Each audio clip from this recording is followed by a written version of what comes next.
안녕하세요. 말씀에서 생명으로 야창근 목사입니다. 오늘 출애굽기 23장 1절에서 9절까지 말씀을 우리가 살펴보려고 하는데요. 제목은 치우침 없이 행할 공의라는 제목으로 말씀을 나누고자 합니다. 지금 현재 이스라엘 백성들이 하나님의 인도하심을 받아서 애굽에서 나와서 지금 젖과 꿀이 흐르는 그 가나안 땅으로 가고 있는 그 과정이 있는데요. 하나님께서는 단순히 이스라엘 백성들에게 가나안 땅을 주시려고 하는 그 축복뿐만 아니라 이제는 애굽 땅에서 나와서 하나님의 온전한 백성으로 되기 위한 그 과정을 하나님께서는 분명히 중요하게 생각을 했고요. 그래서 그 과정 가운데 하나님께서는 십계명도 주시고 하나님의 백성답게 살기 위한 그 율법을 주시는 그 과정 가운데 있는 것이죠. 그래서 하나님은 지금 오늘 본문 23장은 십계명 이후에 이제 사람과의 그 관계에 있어서 어떻게 행해야 될지, 또한 내가 옆 사람을 어떻게 대하고 어떤 마음을 가져야 될지에 대해서 분명하게 말씀을 해주고 계십니다. 오늘 그러면 1절부터 9절까지 말씀을 살펴보도록 하겠습니다. 너는 거짓된 풍설을 퍼뜨리지 말며 악인과 연합하여 위증하는 증인이 되지 말며 다수를 따라 악을 행하지 말며 송사의 다수를 따라 부당한 증언을 하지 말며 가난한 자의 송사라고 해서 편벽되이 두둔하지 말지니라. 내가 만일 내 원수의 길 잃은 소나 나귀를 보거든 반드시 그 사람에게로 돌릴지며 내가 만일 너를 미워하는 자의 나귀가 짐을 싣고 엎드려짐을 보거든 그것을 버려두지 말고 그것을 도와 그 짐을 부릴지니라. 너는 가난한 자의 송사라고 정의를 굳게 하지 말며 거짓일을 멀리하며 무지한 자와 의로운 자를 죽이지 말라. 나는 악인을 의롭다 하지 아니하겠노라. 너는 뇌물을 받지 말라. 뇌물은 밝은 자의 눈을 어둡게 하고 의로운 자의 말을 굽게 하느니라. 너는 이방 나그네를 압제하지 말라. 너희가 애굽 땅에서 나그네 되었었은즉 나그네의 사정을 아느니라. 아멘. 하나님께서는 지금 본문 말씀에 보면 옆에 주위에 있는 사람들에게 어떻게 행할지 물론 이야기해주고 계시지만 분명한 건 오늘 마지막 9절 말씀에 보면 너희들의 원래 있었던 그 위치, 그 상황을 기억해라 라고 이야기합니다. 원래 위치가 어느 위치였을까요? 바로 애굽 백성. 애굽에 종살이를 했을 때 이스라엘 백성들은 다른 사람들에게 부당한 대우를 받고 불공평한 대우를 받으면서 그렇게 핍박당하고 그렇게 고난을 당했죠. 그러한 상황을 너희들이 당했으니 너희들이 주위에 있는 사람들에게 그렇게 하지 말고 불공평한 그런 행동이 아닌 공정한 행동, 공평한 재판을 해라 라고 분명하게 하나님께서는 먼저 이야기하고 계십니다. 그래서 먼저 우리가 살펴봐야 될 거는 공정함이에요. 하나님은 공정하시기 때문에 우리가 이제 애굽 백성에서 나와서 하나님의 백성이 됐기 때문에 공정한 그 하나님의 마음을 따라서 우리도 공정해야 된다는 것이죠. 가난한 자라고 해서 불공평한 그런 재판을 하는 것이 아니라 공평한 재판을 하고 또한 나에게 이익이 되든지 안 되든지 간에 사람을 볼 때에 하나님의 법에 따라서 그 사람을 보고 재판을 해야 된다라는 것을 분명 우리에게 말씀해 주고 있습니다. 그래서 위증하는 증인이 되지 말라. 다수를 따라 악을 행하지 말라. 그리고 6절에 보면 가난한 자의 송사라고 정의를 굳게 하지 말라. 거짓 일을 멀리해라. 무죄한 자와 의로운 자를 죽이지 말라라고 분명히 이야기를 해주고 있죠. 우리가 분명히 살다 보면 내 주위에 있는 사람들이 나에게 이익을 줄 때도 있고 이익이 안 된 그런 사람들도 있습니다. 그런데 내 마음 가운데 있어서는 그 사람들을 바라볼 때에 편견을 가지고 바라볼 수 있는 거예요. 내가 그 사람은 내게 이익이 되니까 그래 내가 조금 더 잘해주자. 저 사람이 이익이 안 되니까 내가 조금 더 그냥 해줄 필요가 없다 라고 생각해서 내가 사람과 이익 관계를 따지면서 그렇게 사람을 대할 때가 있다라는 것이죠. 근데 하나님은 그런 이익 관계를 따져서 그렇게 행동하지 말고 정확한 건 하나님의 법대로 하나님의 마음으로 사람을 대하고 그 사람 앞에 내가 행동을 해야 된다라는 것이죠. 그런데 그 행동을 할 때에 단순한 건 그 사람이 이익이 안 된다라는 것 그것을 뛰어넘어서 원수까지도 내가 그 사람에게 잘 돼야 된다라고 분명히 이야기를 해주고 있어요.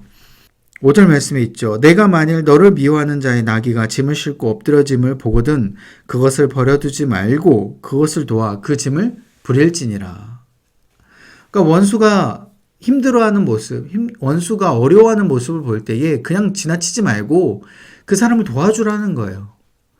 여러분, 우리가 생각했을 때 이 세상의 법칙은 원수면 내가 복수를 해야 되는 게 세상의 법칙이지 않습니까?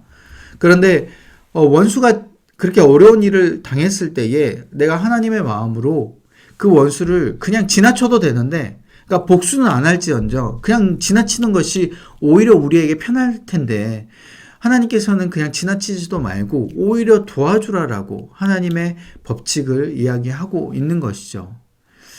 여러분, 우리가 하나님의 백성이라면 하나님의 법칙, 하나님의 법을 당연히 따르는 그러한 삶을 살아야 되는 것이죠. 하나님은 공의로우시기 때문에 우리가 그 하나님의 공의로움을 따라서 주위에 있는 사람들을 공의롭게 바라보고 선입관 있게 바라보는 것이 아니라 정직하게 바라보는 그러한 마음, 또한 원수, 또한 나에게 이익이 되지 않고 오히려 해를 가하는 그 사람들이라고 할지라도 그 사람들에게 오히려 내가 도와주는 그러한 마음을 갖고 행동하는 우리의 모습이 되기를 간절히 소망합니다. 나의 편견, 나의 선입관, 이런 모든 것들이 하나님 앞에 무너져야 되는 것이죠. 특별히 두 번째는 하나님 앞에서 내가 행동할 때에 이런 하나님의 판단으로 내가 사람들을 바라봐야 된다는 것이죠. 이 말은 즉슨 내가 상대방을 판단할 때에 내 기준, 내 마음으로 판단하면 안 된다는 겁니다. 아무리 저 사람이 나를 해를 가한다고 할지라도, 아무리 저 사람이 나에게 안 좋게 행동한다고 할지라도요, 저 사람이 악인이냐 아니냐 그 판단은 하나님 앞에 있는 것이죠. 물론 그 사람과 원수가 될 수는 있지만 단순히 원수의 관계인 건 나 혼자만의 생각일 뿐이고, 하나님께서 보시기에는 그 사람을 너무나도 사랑하시고 또 그 사람에게 대해서 하나님이 또 좋게 판단하는 부분이 분명히 있다는 것입니다.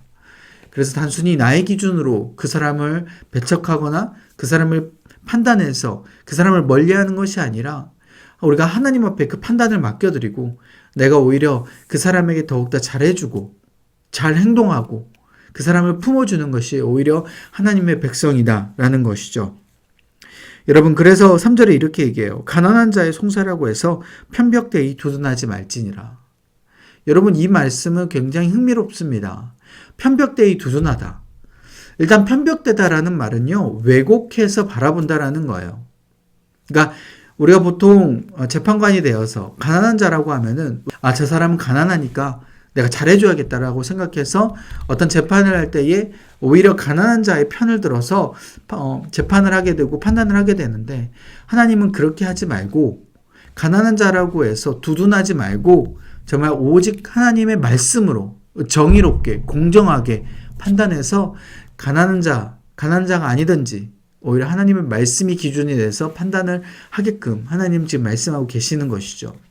여러분, 우리가 세상을 바라볼 때에 이러한 하나님의 판단을 가지고 세상을 바라봐야 된다는 겁니다. 쉽게 나의 판단으로 인하여서, 나의 기준으로 인하여서 그렇게 선입관을 가지고 사람들을 바라보기 시작을 한다면, 판단을 하기 시작한다면 우리 입술 가운데 있어서는 정죄밖에 나오지 않고 사람에 대한 불평, 불만밖에 나오지 않는다는 것이죠. 오늘 내가 하루를 살아가면서 얼마나 불평불만하게 됐는지, 얼마나 남 탓을 하게 됐는지, 얼마나 다른 사람을 바라보면서 하나님의 기준으로 보는 것이 아니라 나의 기준으로만 계속해서 바라보는지, 그 부분에 있어서 우리가 생각하고 우리의 자신을 돌아봤으면 좋겠습니다. 하나님께서 원하시는 건 진정으로 하나님이 나를 그분의 백성으로 삼으시길 원하시고, 하나님도 그분의 판단에 따라서 우리를 바라보고 계신다라는 것을 우리가 기억했으면 좋겠습니다. 진정으로 우리가 하나님의 백성이라면 하나님의 백성답게 그런 공의로운 행동, 공의로운 마음, 또한 하나님의 그 사랑의 마음으로 바라보고 남을 쉽게 판단하지 않는 그런 마음을 가지고 오늘 하루도 살아가는 저와 여러분들 되시기를 간절히 소망합니다. 기도하겠습니다. 하나님, 우리의 판단과 우리의 생각으로 우리 주위에 있는 사람들을 판단하고 정죄하지 않도록 주님 붙들어 주옵소서. 때로는 우리의 얄팍한 지식과 우리의 얄팍한 눈에 보이는 것만으로 판단하지 않게 하여 주시고 하나님께서 우리 주위에 있는 사람들을 사랑하시고 또 그들을 품어주신다라는 생각을 가지고 온전히 하나님께서 판단하실 걸 우리가 맡겨드리고 우리에게 때로는 해를 가하고 또한 이익이 되지 않는 사람들을 우리가 만날 때마다 오히려 그들을 위해서 기도하고 그들을 지나치지 아니하고 오히려 선을 베푸는 우리의 모습 될 수 있도록 주여 붙들어 주옵소서. 우리의 모습은 연약합니다. 우리의 연약한 마음을 주님께서 붙들어 주시고 온전히 하나님의 그 마음으로 오늘 말씀처럼 공의롭게 행동하고 또한 사람을 바라볼 때에 정죄하지 아니하는 그 마음이 될 수 있도록 주님 붙들어 주옵소서. 내가 화를 내고 정죄하는 모든 그 사람들을 이 시간 이후부터 내려놓게 하여 주시고 온전히 하나님께서 주시는 그 마음으로 우리가 기쁜 마음으로 또 사랑의 마음으로 나아갈 수 있는 오늘 하루 그 이후의 시간 될 수 있도록 역사하여 주옵소서. 이 모든 말씀 예수님의 이름으로 간절히 기도합나이다. 아멘.